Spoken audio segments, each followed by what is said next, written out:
This is Good News Reflections for February 13th from the Lakes Church here in Wapaka. Today we are reflecting on 1 Peter chapter 3.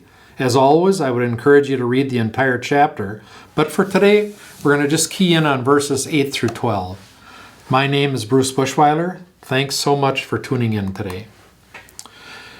My first reading of this assignment sent chills down my spine.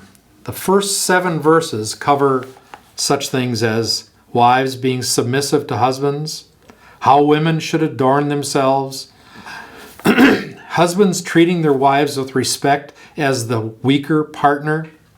You're kidding. There's no way I'm going to touch any of that. Leave that heavy lifting to the gifted teachers.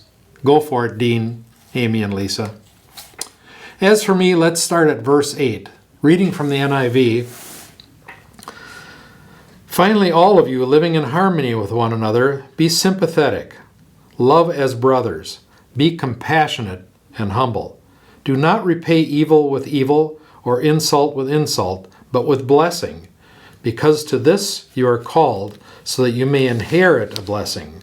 Whoever would love life and see good days must keep his tongue from evil and his lips from deceitful speech. He must turn from evil and do good.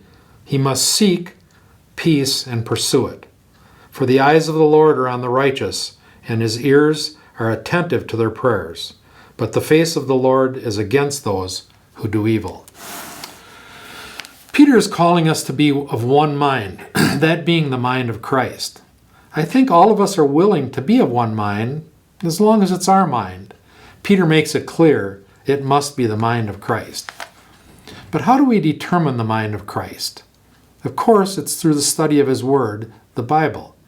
Just as we are doing through this program here at the Lakes. If we're diligent about doing that, it will result in unity in the church. Peter further states that we must have compassion, be tender-hearted, courteous, and even polite. Obviously, this is easy when everything's going well and everyone's agreeing with us. The challenge to our love for others is when we feel we're being wronged. Peter indicates that we are not to return evil for evil, but rather to give a blessing. Easier said than done sometimes. Of course, there's always going to be disagreements or personality conflicts in every group, even the church.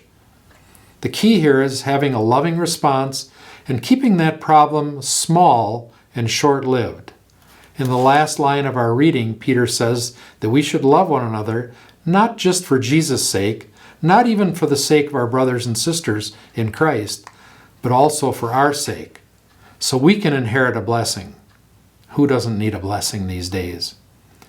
My hope is that the Lakes Church will be known in the community by the passage from John 13:35, which says, "By this all will know you are my disciples, if you have love for one another."